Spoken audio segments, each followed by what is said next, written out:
दोस्तों, माही education classes SSM में आपका स्वागत है।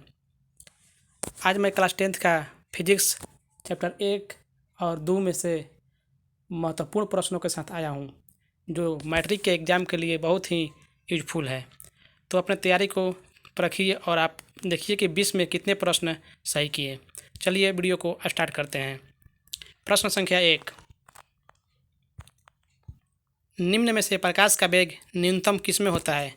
4 ऑप्शन दिया गया है। इसमें प्रकाश का वेग सबसे न्यूनतम यानी सबसे कम किसमें होता है? तो इसका राइट आंसर होगा ऑप्शन नंबर डी, कांच में। जल में प्रकाश की चाल 2.25 गुणे 10⁸ मीटर प्रति सेकेंड होता है, जबकि कांच में 2 गुणे 10⁸ मीटर प्रति सेकेंड होता है। और निर्वात में प्रकाश की चाल 3 गुणे 10⁸ मीटर प्रति सेकेंड होता है, और वायु में भी लगभग 3 गुणे 10⁸ मीटर प्रति सेकेंड होता है। इसका राइट आंसर होगा ऑप्शन नंबर डी, कांच में, सबसे कम कांच में। नेक्स्ट प्रश्न संख्या 2, मोटर गाड़ी के हेडलाइट में किसका प्रयोग किया जाता है? तो मोटर गाड़ी के हेडलाइट में किसका प्रयोग किया जाता है? तो इसका राइट आंसर होगा ऑप्शन नंबर सी, अवतल दर्पण का, जबकि साइड मिरर में उत्तल दर्पण का प्रयोग किया जाता है। इस प्रश्न का सही उत्तर होगा ऑप्शन नंबर सी, अवतल दर्पण। अगला प्रश्न संख्या 3, लेंस की क्षमता का एसआई मात्रक होता है? तो लेंस की क्षमता का एसआई मात्रक होता है डायोप्टर। तरंगदैर्घ्य का मात्रक एंगस्ट्रम होता है। तरंगदैर्घ्य का मात्रक एंगस्ट्रम होता है। नेक्स्ट प्रश्न संख्या 4, 2D क्षमता वाले लेंस का फोकसांतर होगा, यानी 2D क्षमता वाले लेंस का फोकस दूरी कितना होगा? तो इसका राइट आंसर होगा option number B, 50 centimetre. Focus बराबर होता है 1/d यानी कि क्षमता, तो इसका हो जाएगा 1/2, और ये हो गया मीटर में। इसको सेंटीमीटर में बदलेंगे, 100 से मल्टीप्लाई करेंगे, 2 से कट जाएगा 50 बार में। इसका राइट आंसर होगा ऑप्शन नंबर बी, 50 सेंटीमीटर। अगला प्रश्न संख्या 5, प्रकाश के किरणों के समूह को क्या कहा जाता है? तो इसका राइट आंसर होगा ऑप्शन नंबर ए, किरणपुंज।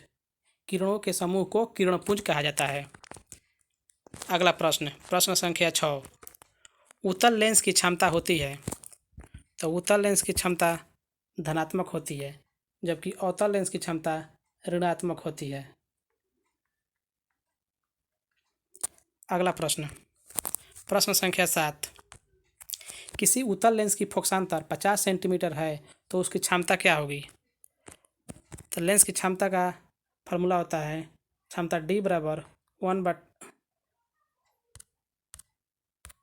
बराबर 1/f यानी फोकसांतर, तो 1/50 हो जाएगा, और ये इसको सेंटीमीटर में बदलेंगे तो 100 से मल्टीप्लाई कर देंगे, 50 दूनी 100 यानी 2 dioptre. Option number see the right answer. Next प्रश्न संख्या 8, प्रकाश की किरणों का पथ दर्शाने वाले चित्र को क्या कहा जाता है? तो प्रकाश के किरणों का पथ दर्शाने वाले चित्र को किरण आरेख कहा जाता है। अगला प्रश्न संख्या 9, समतल दर्पण द्वारा बना प्रतिबिंब होता है? तो समतल दर्पण के द्वारा जो बना प्रतिबिंब होता है वह काल्पनिक होता है। B is the right answer. अगला प्रश्न संख्या 10, मोटर गाड़ी के चालक के सामने लगा रहता है? तो चालक के सामने साइड मिरर के रूप में जो दर्पण लगा रहता है वह है उत्तल दर्पण। D is the right answer. जबकि हेडलाइट में अवतल दर्पण का प्रयोग होता है, हेडलाइट में। अगला प्रश्न संख्या 11, प्रकाश की किरण गमन करती है? तो प्रकाश की किरण एक सरल रेखा यानी कि सीधी रेखा में गमन करती है। नेक्स्ट प्रश्न संख्या 12, फोटोग्राफी कैमरा का अभिदृश्यक होता है, यानी फोटोग्राफी कैमरा का अभिदृश्य किसका बना होता है? तो इसका आंसर होगा उत्तल लेंस। अगला प्रश्न, प्रश्न संख्या 13, किस दर्पण से वस्तु का बड़ा प्रतिबिंब बनता है? तो दर्पण अवतल दर्पण में वस्तु का बड़ा प्रतिबिंब बनता है जब वस्तु को फोकस और ध्रुव के बीच रखा जाता है।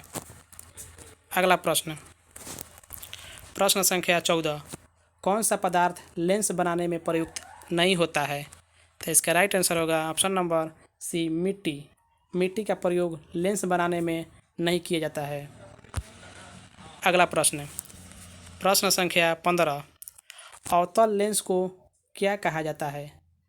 तो अवतल लेंस को अपसारी लेंस भी कहा जाता है क्योंकि यह किरणों को प्रसार करता है यानी फैलाता है। नेक्स्ट प्रश्न,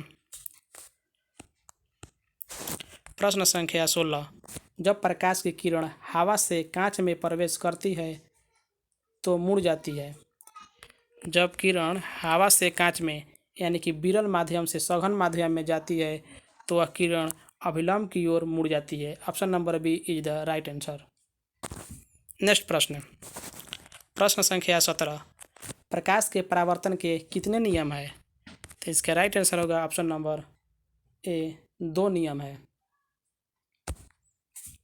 अगला प्रश्न, प्रश्न संख्या 18, किस दर्पण में हमेशा वस्तु से छोटा प्रतिबिंब बनता है? तो इसका आंसर होगा उत्तल दर्पण। उत्तल दर्पण में वस्तु का हमेशा छोटा प्रतिबिंब बनता है। प्रश्न संख्या 19, उत्तल लेंस को कहते हैं? तो उत्तल लेंस को अभिसारी लेंस भी कहते हैं जबकि अवतल लेंस को अपसारी लेंस कहते हैं। अगला प्रश्न और आज का अंतिम प्रश्न, प्रश्न संख्या 20, अवतल लेंस की क्षमता होती है? तो अवतल लेंस की क्षमता ऋणात्मक होती है जबकि उत्तल लेंस की क्षमता धनात्मक होती है। आज के लिए इतना ही। वीडियो कैसा लगा? अगर अच्छा लगा तो लाइक करें, शेयर करें और चैनल पर नए हैं तो सब्सक्राइब करें। Thanks for watching.